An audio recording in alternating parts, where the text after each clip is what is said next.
Olá, tudo bem? Seguindo nossa série de aulas facilitadoras acerca do pensamento de unificação. Essa é uma série de aulas facilitadoras que nós estamos fazendo a partir do conteúdo filosófico do reverendo Dr. Samya Moon, denominado Pensamento de Unificação, ou seja, a partir do livro Novas Essências do Pensamento de Unificação. E sempre como eu faço em todas as aulas, não seria diferente, uma pequena introdução, primeiramente aonde você pode obter o livro, se você ainda não o tem, então já vou compartilhar aí na sua tela. Está aí na sua tela, então, o livro Novas Essências do Pensamento de Unificação. Esse livro referência que nós estamos estudando todo esse conteúdo de aulas facilitadoras dentro do nosso canal intitulado Pensamento de Unificação. Tem aí, inclusive, o playlist, né, com esse título, Pensamento de Unificação.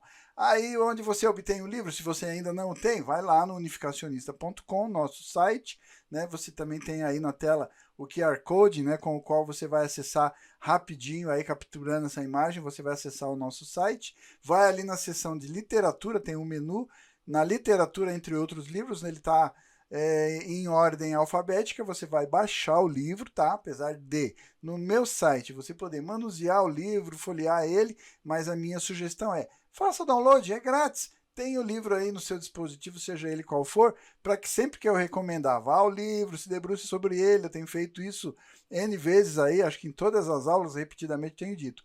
Eu trago trechos do livro, trago partes que, dentro de cada tema, de cada sessão, de cada capítulo, eu tenho identificado, estudado previamente, identificado as ideias principais, com as quais eu tenho elaborado essas aulas, tenho trazido aí trechos do livro, tenho feito grifos, né, nessas ideias principais, eu tenho tentado aqui, me esmerado em exemplificar, tenho criado alguns gráficos, trazido algumas imagens, os próprios diagramas do livro tenho usado como referência para ajudar você na sua compreensão, no seu entendimento, facilitando, para que depois, tendo o livro e se debruçando sobre ele, fique muito mais simples, muito mais fácil, né? Os clamores que sempre me chegaram aí é que o pensamento de unificação é muito complexo, é muito difícil, é um livro muito grosso, muito denso as ideias, é uma linguagem que eu não estou habituado, e muita gente usava essa justificativa para não se debruçar e não estudar esse conteúdo. Mas o meu objetivo é derrubar esse argumento, ou seja, eliminar essa justificativa que você vinha dando para não estudar esse conteúdo, né? Não que eu seja doutor no assunto, né? Tal como você, eu estou aqui me debruçando sobre o livro, traduzir esse que está aí disponível e vou ali, né, tentando, me esmerando também, né, como um estudioso, né, que eu sou, espero que você também seja, né, indo ao livro, buscando as ideias principais, as quais eu tenho compartilhado aqui. Então, tirando toda essa pequena introdução e as brincadeiras que eu fiz aqui, né, vamos iniciar essa aula propriamente. Basicamente, nós estamos aí já tratando o último capítulo do livro sobre metodologia, já fizemos 2 aulas anteriores. A primeira trouxemos aí ideia de pensadores, né, pelo menos as ideias proeminentes sobre método, né, falamos um pouco sobre o que significa método ou a metodologia na concepção filosófica. Trouxemos na aula anterior aí, né, toda ela de forma sucinta, né, com exemplos, mas trechos do livro, não todo o conteúdo, né, a visão do pensamento de unificação, a metodologia da unificação, ou como a gente denominou naquela aula, na aula anterior aí, o método dar e receber. Esse é o nosso referencial. Fizemos alusões, até porque também já discutimos esse tema propriamente numa aula específica. Transitamos também ali na aula anterior sobre bases de 4 posições, né, as suas nuances, que a gente estudou todas elas lá no primeiro capítulo. Retornamos também ali no estudo da ação origem, divisão e união, né, mostrando a estrutura de 4 posições numa perspectiva, numa ótica temporal, né, mas enfim, né, aí essa aula já está gravada, se você não viu, assista, se você viu e não ficou muito claro, pode voltar a ela, né, ela está sucinta, e depois, obviamente, né, com as ideias que a gente tentou facilitar na aula anterior, vá ao livro. E agora, nessa aula propriamente, aí nós vamos tratar sobre o seguinte tema, vamos começar os nossos trabalhos de hoje, né, então vamos lá. Então, basicamente, nós vamos fazer agora uma avaliação das metodologias convencionais a partir da perspectiva do pensamento de unificação. Como eu falei brevemente no finalzinho da aula anterior, essa última aula sobre metodologia, basicamente a gente vai pegar tudo aquilo que a gente falou lá na primeira aula, as ideias, né, não muito aprofundadas, mas pelo menos ideias principais dos proeminentes pensadores que falaram sobre métodos, né? A gente vai agora fazer uma análise, uma avaliação dessas metodologias a partir da perspectiva da metodologia da unificação ou o método dar e receber. Beleza? Dicas da prova, tá ali grifado, né? Eu vou dando as dicas, você anota no seu caderninho, né? Porque vai cair na prova, por isso eu sempre brinco, né? Traz o caderno, a caneta, vai anotando, né? E depois vá ao livro com essas ideias grifadas, lembra da explicação que eu fiz e aí se debruce sobre o livro. Primeiro aí que a gente vai falar é o Heráclito. Então o Heráclito disse que tudo está num estado de fluxo. Esse grifo é só para lembrar o que nós falamos lá na aula anterior. Pode ser dito que ele compreendeu somente o aspecto de desenvolvimento do mundo criado, né? Um parênteses aqui, lembra, nós falamos na aula anterior sobre o método dar e receber e mostramos essas nuances dos dois estágios de base de 4 posições ou dois estágios das ações dar e receber interna e externa, né? A mantenedora de identidade e a desenvolvedora. Lembra? Mantenedora porque é centrada no coração e desenvolvedora porque tem como centro propósito. Beleza? Fechando aí o parênteses, então basicamente a perspectiva do Heráclito, nessa questão de que tudo está no estado de fluxo, é porque basicamente ele só observou o aspecto ali de desenvolvimento, a base de 4 posições desenvolvedora, ou a ação dar e receber desenvolvedora propriamente, né? Focada no propósito, que ela está sempre em movimento, ou ela tem a característica de mutabilidade. Lembra? Falei sobre isso na aula anterior, né? Então, ele basicamente negligenciou o aspecto da manutenção de identidade. Ele não conseguiu identificar essa característica. Ele também disse: guerra é o pai de todos, atribuindo a causa do desenvolvimento das coisas à luta de opostos, né? Por isso ele foi chamado aí de pai da dialética, né? Contudo, na visão do pensamento de unificação, as coisas se desenvolvem somente através de uma harmoniosa, né? Suave, redonda ação dar e receber entre elementos correlativos, sejam eles, né? Todos eles. Contidos ali na posição de sujeito ou aqueles que estariam contidos na posição de objeto. Essa correlatividade, esse dar e receber entre essas posições correlativas de sujeito-objeto, todas as que a gente já ilustrou e exemplificou em tantas aulas, né? Mas basicamente a proposição do método dar e receber ou o método da unificação fala sobre isso. Então basicamente seriam esses dois pontos aí que a gente questionaria e complementaria no método do Heráclito. Beleza? Feito isso, seguindo aí, vamos falar do Zenão. Primeiro, vamos considerar a sua teoria de que uma flecha voando está em repouso. Lembra que ele fala lá, a gente até usou na aula anterior, lá quando falamos da visão de método, né?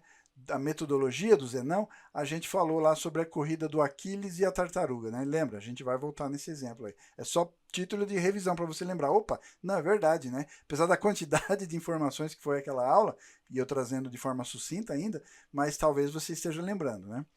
Quando Zenão, então, diz que uma flecha está em repouso em determinado ponto, ele está se referindo a um ponto matemático que não tem nenhum espaço. Ou seja, ele está olhando apenas ao aspecto base de 4 posições, que é a estrutura espacial, né? Enquanto que o aspecto ação, origem, divisão e união, ou seja, a estrutura temporal, olhada a partir da perspectiva temporal, ele praticamente desconsiderou, né? Ele viu aquele momento estático. O movimento real de uma flecha ocorre dentro de tempo e espaço. Por isso a gente enfaticamente discutiu lá no primeiro capítulo, dando essa conotação de que a base de 4 posições, todas as suas nuances que a gente discutiu, é a estrutura espacial. E a ação, origem, divisão e união, usando o mesmo modelinho ali de 4 posições, ele é olhado a partir da perspectiva temporal, ou seja, essas duas estruturas, tempo e espaço, estão em Deus e permeiam todos os seres existentes. Beleza? A velocidade de um corpo em movimento é a distância viajada dividida pelo tempo decorrido. Ou seja, a gente pode expressar isso com a seguinte equação: V igual a S sobre T. Portanto, o movimento de um objeto deve ser considerado dentro de uma distância definida, espaço, e dentro de um período de tempo definido, ou seja, perspectiva temporal. O movimento de um objeto não pode ser discutido em relação a um ponto que tem somente posição. Tá bom, naquele momento você fotografou, né? Imagina, né? Vamos fazer uma brincadeira aqui. Você atirou a flecha e fotografou, então você registrou estaticamente a flecha flutuando em determinado ponto do espaço, né? E ela está eternizada nessa foto. Mas isso é uma visão parcial, ela é a visão do todo, é a visão real. Essa flecha estava ali violando leis da gravidade, né? Quem olha a foto fala, nossa, ela não está presa, apoiada, está ali flutuando, né? Percebe? Eu estou sendo sarcástico com esse exemplo da fotografia para você entender o que nós estamos questionando sobre a teoria do Zenão. O movimento de um objeto não pode ser então discutido em relação a um ponto que tem somente posição, mas sem nenhum espaço, que é o caso que a gente está fazendo aí. Eu exemplifiquei com a história da foto ali, né, que você registrou aquele momento único e aparentemente na foto a flecha está parada, né? Se você tem uma câmera boa, consegue registrar ali sem muito, né, sem perder muita qualidade, né? Mas enfim. Portanto, quando falamos do movimento de um objeto em determinado ponto no espaço, não importa quão pequeno esse ponto possa ser, devemos considerá-lo dentro de um espaço definido, ok? E quando falamos em movimento em determinado momento, não importa quão breve esse momento possa ser. O flash da máquina ali, a abertura, né, perdão, da máquina ali, registrando aquele específico momento. Fechando parênteses, devemos considerá-lo dentro de um período de tempo definido. Se fazemos isso, podemos dizer de forma definitiva que um objeto se movendo não está em repouso, mas ao invés se movendo através de determinado ponto e também através do espaço, né? Então, de determinado ponto no tempo e também no espaço, né? Não dá para você, como o Zenão falou, isolando ali só no espaço e desconsiderando o aspecto tempo, né?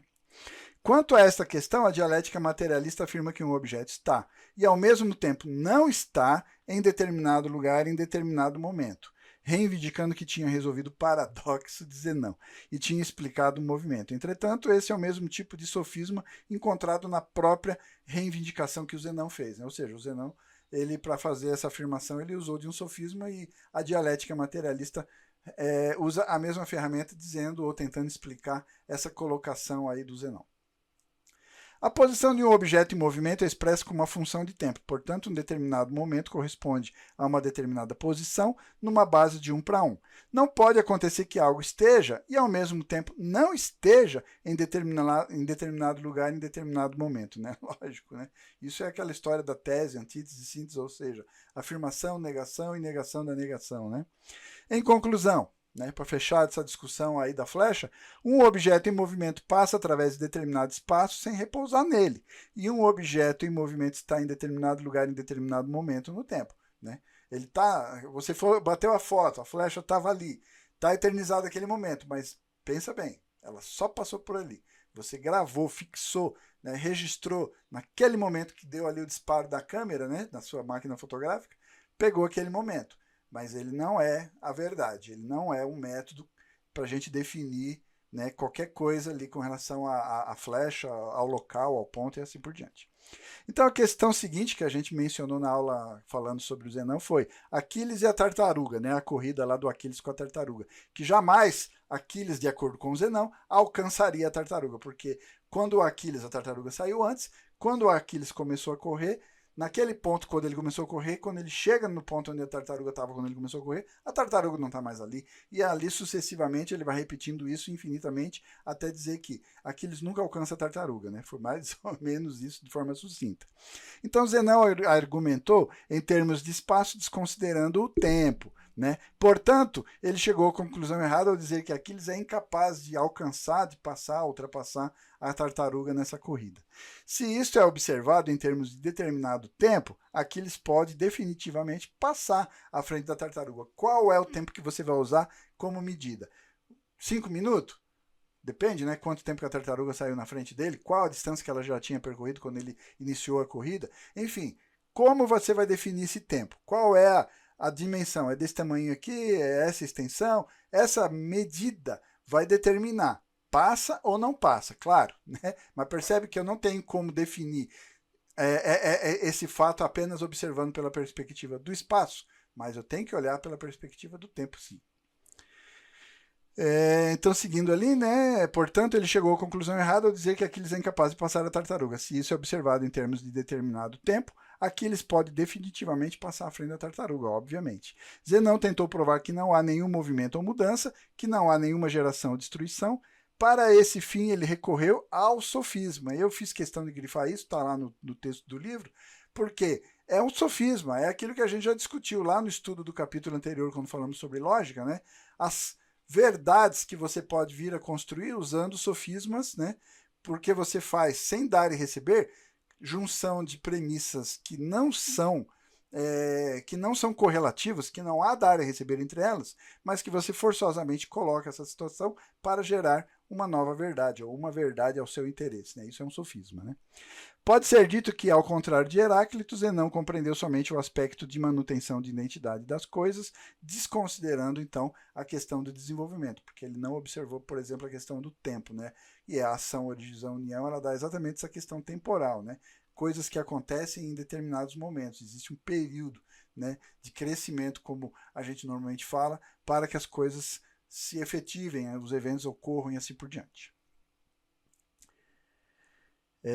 Sócrates, agora vamos falar do Sócrates. Sócrates pensava que as pessoas podiam alcançar a verdade por meio do diálogo com um coração humilde.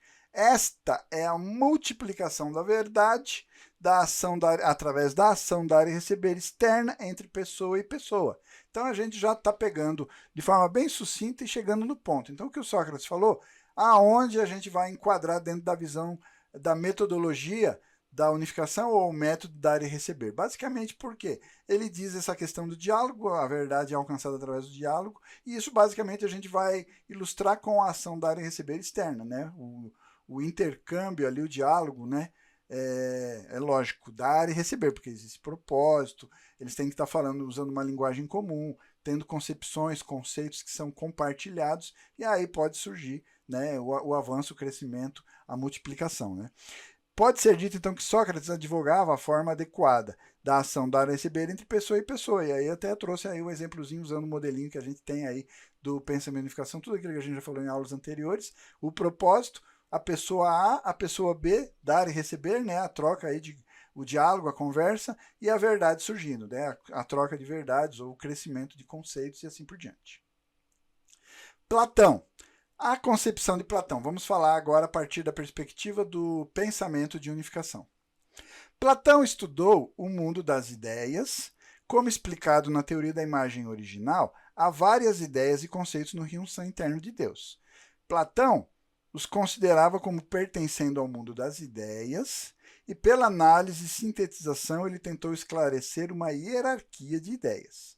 Análise e síntese de conceitos são conduzidas através de uma comparação de conceitos. Né? Eu grifo por quê? Porque a gente vai ver isso a partir do método dar e receber do pensamento de unificação, e é dar e receber. Isso é uma ação dar e receber tipo contraste. Né? Lembra que eu mencionei na aula anterior, ali no finalzinho, quando a gente fala sobre os tipos de ação dar e receber, ou ações dar e receber, né? E também as características da ação dar e receber. Né? Seriam ali basicamente, acho que as últimas duas telas que a gente estudou na aula anterior, né? Se eu estiver enganado, depois você me corrige, mas basicamente acho que era isso, né, que a gente estava fazendo ali. Então, basicamente é isso. O que ele disse ali nessa questão de que a gente vai analisar comparando conceitos, porque tudo está relacionado ao mundo das ideias, basicamente é um dar e receber, porque a gente está fazendo a colocação de um conceito novo, uma informação, por exemplo, que eu estou obtendo aqui sensorialmente, vou mandar para o meu cérebro, vou processar a partir dos conceitos, ideias, leis e princípios que eu já tenho previamente, fazendo colação, contraste, dar e receber. Sendo que isso é conduzido dentro da mente, ela pode ser definida, então, essa ação dar e receber pode ser definida naquilo que a gente falou na aula anterior como uma ação dar e receber interna. Deste modo, pode-se dizer que o método de Platão de buscar a verdade corresponde, né, à ação dar e receber interna, tipo contraste. Ela é completa? Claro que não, ela está abrangida nessa característica específica, porque a do pensamento de unificação, o método dar e receber ele é bem mais abrangente, né? Inclusive incorpora ou absorve ou demonstra que a visão do Platão aí está especificada nessa bem clara aí que é a ação dar e receber interna, tipo contraste. Então, basicamente está aí, né? Esquematicamente eu trouxe ali o gráfico do livro, né? Mostrando exatamente isso, a base de 4 posições, a ação dar e receber entre um conceito novo e o conceito já previamente armazenado, ou um a priori, né? Como diria o Kant, e aí o dar e receber, a cognição dessa informação. Beleza?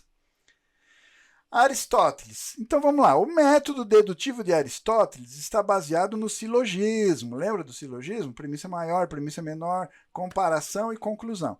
Primeiro, uma verdade universal é proposta, então é proposta uma verdade mais limitada, premissa menor. A partir dessas duas, uma conclusão específica é derivada. A gente falou bastante sobre isso no capítulo anterior, lógica. Em termos de um silogismo bem conhecido, se contrasta a premissa maior, todos os homens são mortais, com a premissa menor, Sócrates é um homem, e assim deriva a conclusão, Sócrates é mortal. A gente usou essa lá no estudo, né, do capítulo sobre lógica. Várias vezes a gente revisitou esse silogismo aí, né, de premissa maior, menor e conclusão. Esta é uma ação dar e receber tipo contraste entre proposições, né? E a gente até mencionou isso quando a gente propôs a teoria de lógica do pensamento de unificação, que é exatamente isso, né? A gente usa o método dar e receber também, né? E o silogismo ele é fundamental, ele é necessário, mas para que a verdade seja, entre aspas, verdadeira, né, tem que ter dar e receber entre esses elementos correlativos de premissa maior, premissa menor. Dar e receber uma verdade observável, né? E aí, quando você faz forçado, é sofisma, porque não tem dar e receber e você cria uma coisa absurda. E a gente citou exemplos lá no estudo da lógica, né? Tá lembrado dos exemplos? Alguns eram engraçados porque eram contundentes, mas a gente vê muito isso subliminarmente e enredado em todo o meio acadêmico nos dias atuais, né? Além disso, sendo que a proposição Sócrates é um homem é obtida pelo contraste entre Sócrates e homem, isso também é uma ação da receber tipo contraste, seja no escopo maior entre premissas ou dentro da própria conclusão ali, né? Perdão, dentro da premissa menor.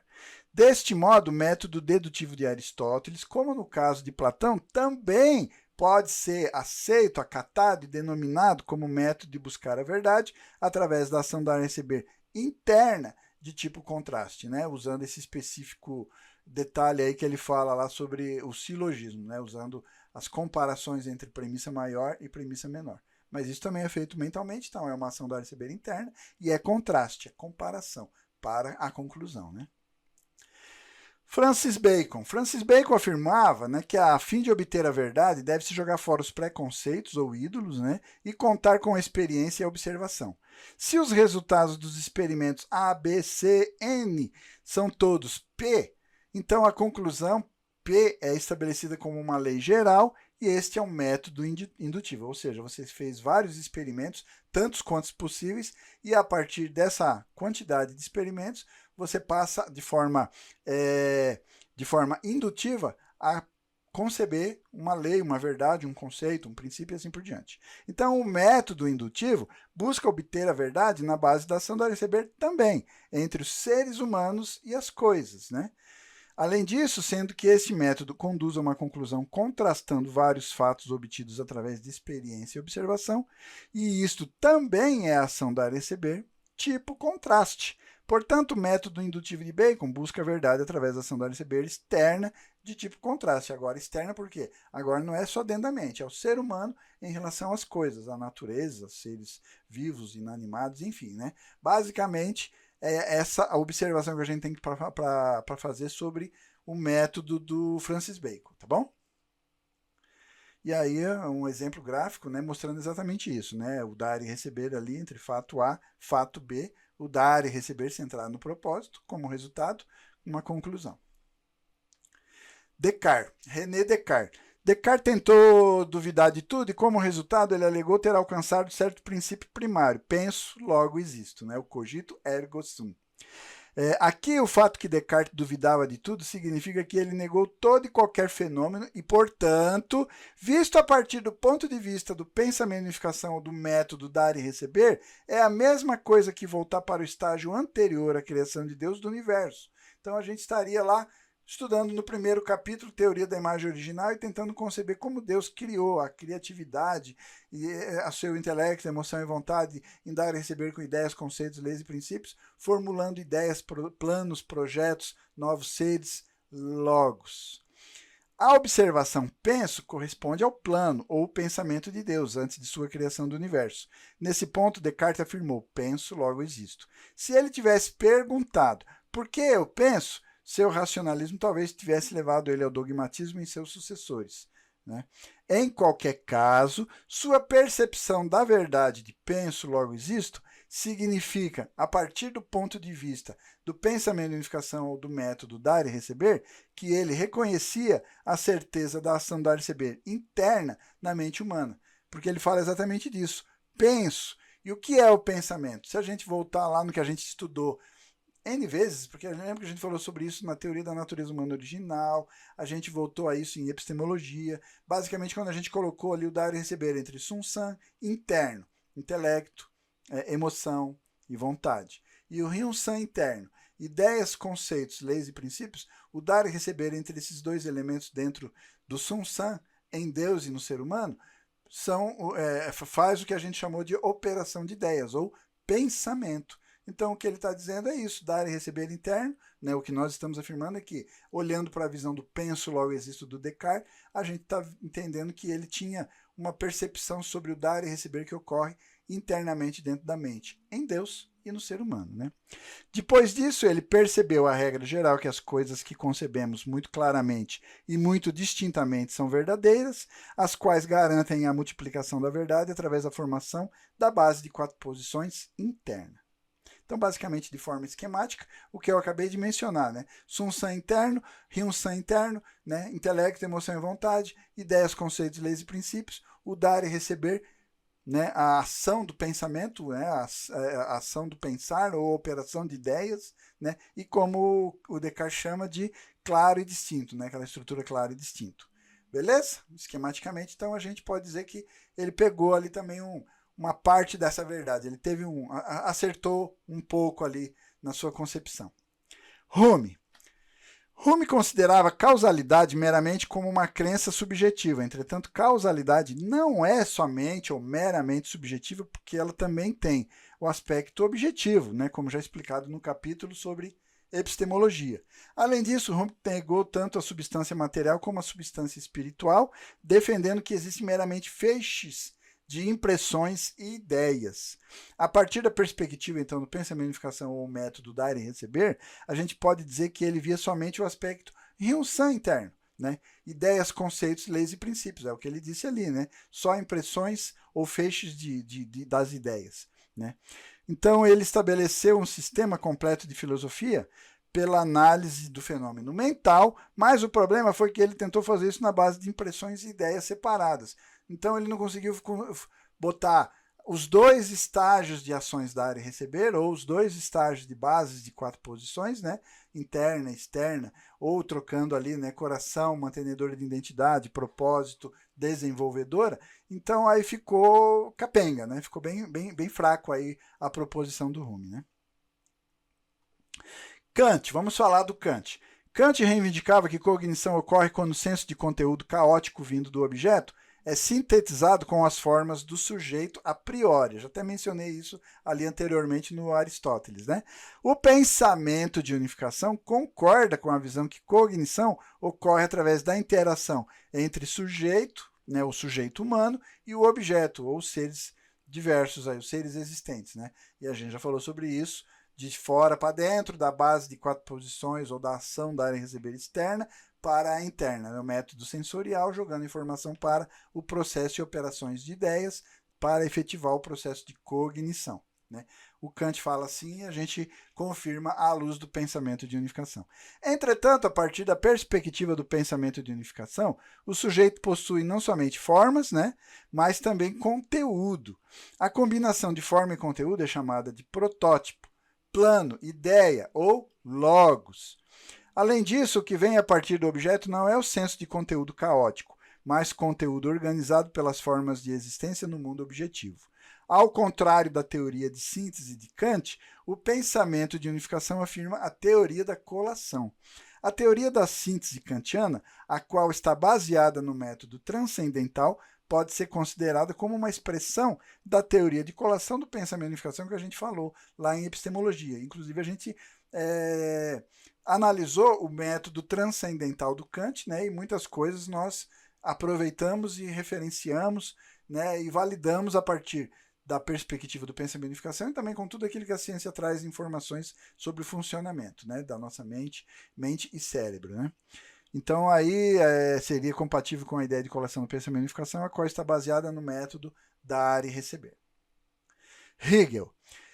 Hegel compreendia o desenvolvimento da ideia e do mundo como um processo de transcendência e a unidade da contradição, ou processo de tese, antítese e síntese. Falamos longamente sobre isso, não vou ficar repetindo N vezes aquilo que a gente já falou, né? Entretanto, a partir da perspectiva do pensamento e unificação ou do método dar e receber, o desenvolvimento não ocorre através de contradição, muito pelo contrário. Dar e receber, suave, redondo e harmonioso, né? Não negação, contradição, opostos ou coisa que vale, né? Desenvolvimento ocorre quando correlativos nos relacionamentos sujeito e objeto entram em ação dar e receber, centrando no propósito. Esse processo é chamado ação, origem, divisão e união. Parênteses aqui, inclusive está lá. Eu gravei uma aula específica da ação, origem, divisão e união, apresentando-a como uma contraproposta, né, negação e contraproposta da dialética do Hegel como método científico na tentativa de explicar qualquer fenômeno natural que ele tenha tentado, né? Origem aqui significa propósito, divisão significa correlativos e união significa ser multiplicado. Ideia não se desenvolve por si mesma através de uma contradição interna, como Hegel reivindicava. Pensamento é conduzido quando o Sum-Sam interno, intelecto, emoção e vontade, age sobre o Rim-Sam interno, que tem lá ideias, conceitos, leis e princípios, através de dar e receber. Operação de ideias ou o pensamento, né? É dar e receber, não é choque, conflito, oposição, negação ou coisa que o valha.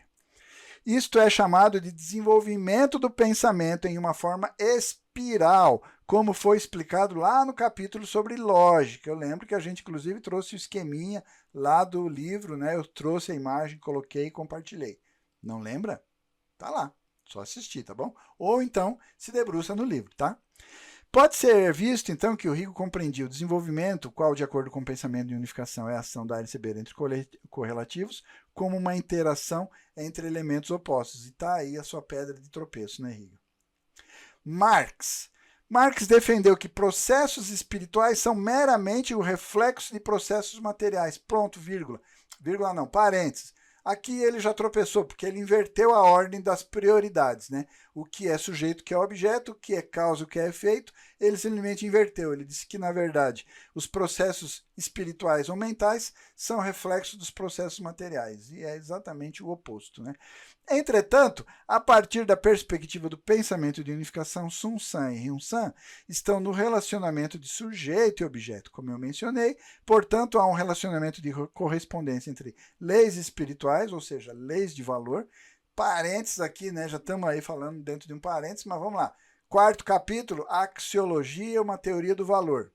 Todo esse capítulo, todas essas aulinhas, se você não viu e não está lembrado, não ficou claro, assiste de novo, tá? É fundamental aquele capítulo inteiro.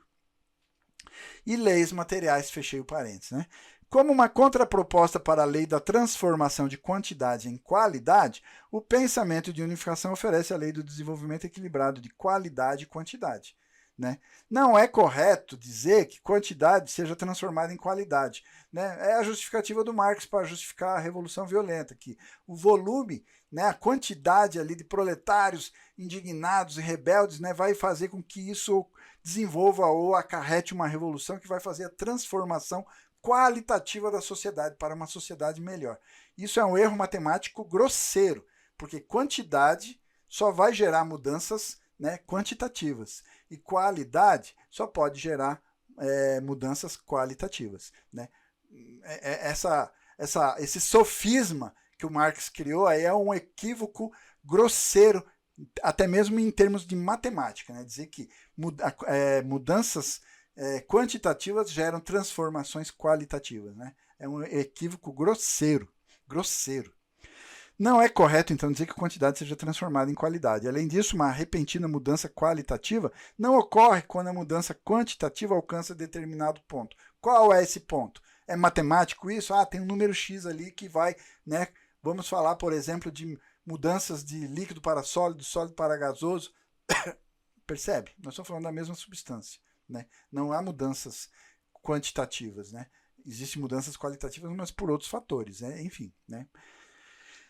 Vamos lá. Qualidade e quantidade estão no relacionamento de Sun-San e Hyun-San, e eles mudam simultaneamente, gradualmente, estágio por estágio, através de dar e receber, de equilíbrio, não de conflito, não de coisas que vão gerar repentinamente essa mudança porque um outro fator, entendeu? Não é assim que funciona. Como uma contraproposta agora para a lei da unidade e luta dos opostos, o pensamento de unificação propõe a lei da ação do receber entre correlativos, essa história de que, né, é necessário o conflito, a oposição, o choque, o embate, aí, a revolução violenta, no caso do Marx, para que ocorra desenvolvimento, progresso, enfim, é furado, é outro erro grosseiro, né? Por quê? Porque o desenvolvimento, o progresso ocorre através de dar e receber harmonioso entre elementos correlativos, sujeito e objeto, todos eles que a gente já elencou aí. Beleza? Uma luta, então, de opostos dá surgimento somente a destruição e ruína, e nunca traz desenvolvimento, progresso, avanço ou coisa que o vale. Todas as coisas se desenvolvem através de harmoniosa ação dar e receber entre correlativos centrado em um propósito comum. Então, aí o erro grosseiro de novo do Marx. É um erro grosseiro? Não, é um sofisma tentando te induzir, te enganar para alcançar o objetivo que ele tinha na sua mente, né? Para a lei da negação, o pensamento de unificação propõe como contraproposta a lei do desenvolvimento afirmativo. Na natureza, como também na sociedade humana, de seres humanos com natureza humana original, o desenvolvimento ocorre como os elementos correlativos de sujeito-objeto na natureza e também da sociedade, e executam harmoniosa, redonda, suave ação dar e receber. Na natureza, seres inorgânicos executam movimento circular no espaço, e seres vivos executam esse movimento circular no espaço e no tempo, né? Então aí é só para ilustrar o erro grosseiro do Marx.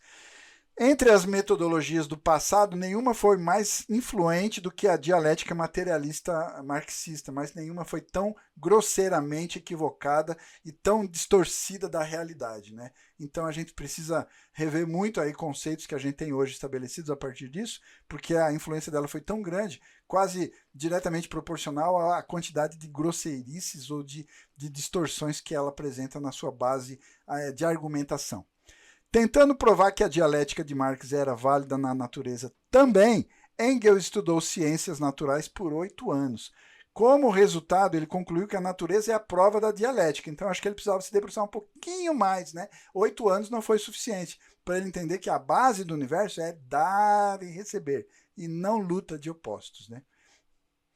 Como resultado, ele concluiu que a natureza é a prova da dialética. Entretanto, os equívocos da dialética materialista são agora evidentes por tudo aquilo que a ciência está mostrando e por tudo aquilo que a gente já estudou ao longo de todas essas aulas facilitadoras, desde lá do primeiro capítulo, quando começamos a estudar a teoria da imagem original, né?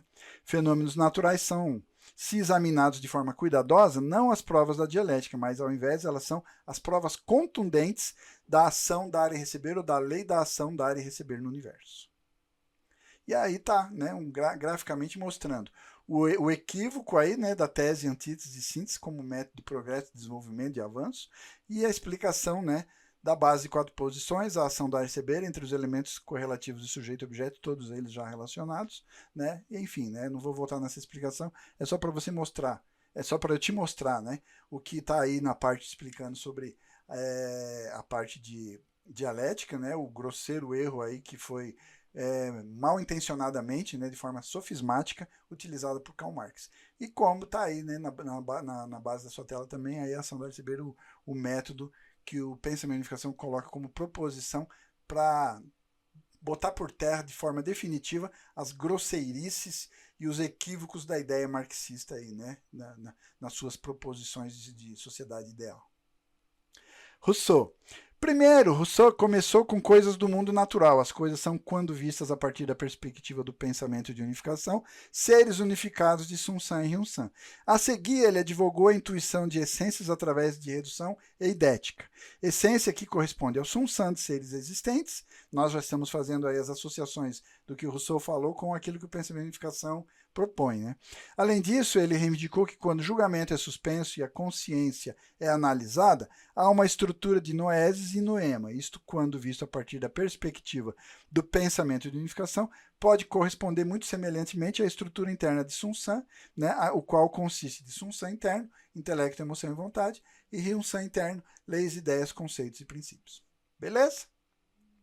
aí esquematicamente, né, o que ele fala, né, a ênfase das coisas, né, e a gente contrapondo, né, essa ideia de que a essência do objeto que ele deixou de uma forma muito vaga, a gente colocou de uma forma muito detalhada, muito aprimorada, muito refinada, com muita exatidão, explicando o Sunsam de Deus e do ser humano, né? Sunsam interno, intelecto, emoção e vontade.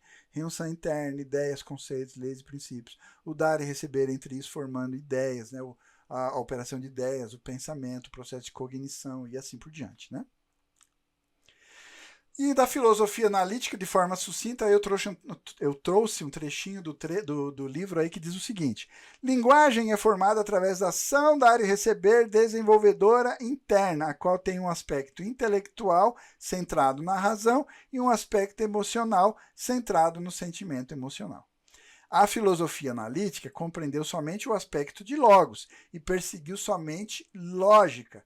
Não tem ali o aspecto emocional. Olha, quando nós explicamos Sunsam, tanto em Deus como na natureza humana original, falando Sunsam interno, intelecto, emoção e vontade, né? É lógico, o livro faz isso de uma forma muito plena, muito completa, muito bem argumentada. Eu trouxe aqui nas aulinhas de forma sucinta, resumida, então já peço perdão para você, mas, né, as aulas estão lá, elas ajudam. Depois vá ao livro e você vai ver com que profundidade, com que contundência o pensamento de unificação mostra essa conexão entre o aspecto racional e o aspecto emocional, o aspecto logos e o aspecto ali do, como ele fala ali, patos, né, o sentimento emocional. A partir então da perspectiva do pensamento de unificação, linguagem originalmente existe a fim de realizar o amor, e a estrutura lógica de linguagem é meramente uma condição necessária para esse propósito. A utilização da linguagem é a expressão do pensamento, né? Parênteses aqui. Então, lembra, pensamento, operação de ideias, dar e receber, Sunsam interno, Ryunsam interno. E aí, a linguagem. A linguagem é consequência, ela é o efeito do processo previamente realizado lá dentro do Sunsam, entre Sunsam interno e Ryunsam interno. Fechando aí o parênteses, né? A utilização da linguagem é a expressão do pensamento, é um tipo de atividade criativa. O centro da atividade criativa é o coração, né? Vou voltar a isso, vou falar, não, o grifo é só para fazer você lembrar ou voltar àquela aulinha, por exemplo, que a gente discutiu sobre coração, tanto em Deus quanto na natureza humana original. O papel preponderante como impulso, né? Ali a força motriz é o motor de arranque que vai fazer todos os demais processos subsequentes funcionarem da forma como devem funcionar, como funciona em Deus e como deveria naturalmente, de forma original, funcionar na natureza humana original. Portanto, um elemento emocional centrando no amor desempenha um papel subjetivo na formação do pensamento. Parênteses aqui. O que era coração? Amor? Né? Coração é o impulso irreprimível de buscar alegria através de amar. Lembra? Né? Ou a gente também colocou uma expressão que o reverendo Dr. Samuel Moon usa muito, né? Amor, o amor verdadeiro, esse amor que ele explica aí que é um amor de Deus e que o ser humano e a natureza humana original deveria possuir também, é o amor que vive para o benefício dos outros, é aquele propósito do todo, prioritariamente sobre o propósito do eu, né? Do indivíduo, né? Parênteses fechado, né, só para ilustrar aí, buscar na sua memória, né? A filosofia, então, analítica se engajou muito na análise lógica da linguagem, do início ao fim, entretanto, ela desconsiderou o aspecto criativo e o aspecto do valor criado do pensamento formados através da linguagem. Então, está aí o seu ponto de tropeço e a amplitude, a grandeza, a profundidade do pensamento de unificação. Show de bola? Então é isso, gente. Eu quero agradecer aí a sua paciência, a sua perseverança, né, a sua resiliência em nos acompanhar em todas essas aulas facilitadoras. Com essa aula nós estamos encerrando os capítulos do livro Novas Essências do Pensamento e Unificação, mas não encerramos a nossa série de aulas facilitadoras, claro que não. Por quê? O livro, essa nova versão, essa nova edição que eu traduzi aí, o Novas Essências do Pensamento e Unificação, ele tem um apêndice, e esse apêndice é fabuloso, então eu vou fazer também aulas facilitadoras para não deixar nada para trás aí, né? Já que a gente começou a estudar o livro juntos, estamos aí há dezenas de aulas, né, estudando juntos, então nós vamos fazer aulinhas específicas sobre esse tema. Beleza? Então deixa eu já compartilhar com você, né? Encerrando aí o livro, nós vamos estudar aí nas próximas aulas esses 3 temas que compõem o apêndice do livro Novas Essências do Pensamento e Unificação. Vamos fazer em aulas específicas, mas eu peço que você me acompanhe, fique comigo, porque são temas muito importantes, porque ela vai entrar, esse apêndice, esses temas, entram em aspectos muito pragmáticos, muito práticos, contundentes para que a gente consiga realmente caminhar na direção de uma sociedade ideal e realmente consigamos, de fato, realizar aquele propósito inicial quando a gente começou a estudar o livro, que é, como está descrito no próprio livro, né, resolver problemas reais. Quais são os problemas reais? Então aí, né, a gente elencou vários ao longo de todas essas aulas facilitadoras. Então, nas próximas aulas, nós vamos estudar princípios da existência mútua, prosperidade mútua e justiça mútua. Depois, nós vamos falar sobre o tema 3 grandes sujeitos. E aí, por fim, nós vamos falar sobre 4 grandes realidades do coração. Mas isso é o...